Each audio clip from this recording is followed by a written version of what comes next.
மச்சான் உன் வண்டி வேணும், பெட்ரோல் இருக்குல்ல? நேற்று மத்தியானம் 12:35 எங்கள் அப்பா கிட்ட பெட்ரோல் போட காசு இருந்தால் கொடுங்கன்னு கேட்டேன்டா. அவரு எங்கள் அம்மா கிட்ட வாங்கிக்கோன்னு சொன்னாங்க. எங்கள் அம்மா கிட்ட போய் கேட்டதுக்கு நீ உங்கள் அப்பா கிட்டே போய் வாங்கிக்கோன்னு சொன்னாங்க. அவரு ஏன்டா வேலை வெட்டி மயிருக்கு போகாமல் ஏன்டா என் உயிரை வாங்குறேன்னு சொல்லி திட்டிட்டு 50 ரூபா கொடுத்தாரு மச்சான். அதில் பெட்ரோல் போட்டிருக்கேன். 50 ரூபாய்க்கு தான் பெட்ரோல் போட்டிருக்க. அதை சொல்லி தொலைய வேண்டியதானடா. அதை விட்டுட்டு ஏன்டா ஜவ்வு முட்டாமல் எடுத்துக்கிட்டு இருக்கிற?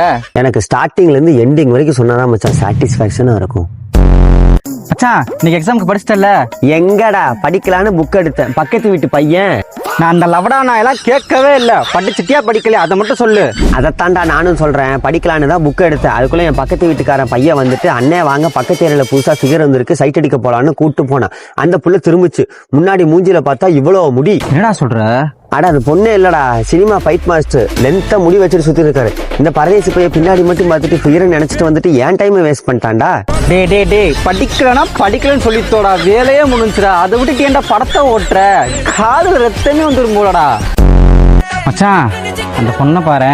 பொண்ணுன்னு சொல்லும் போது தான் ஞாபகம் வருது. பாரதியார் 1900 எனக்கு பொண்ணு வேணா, ஒரு பொறிகளி வேணா, ஆளை விடு.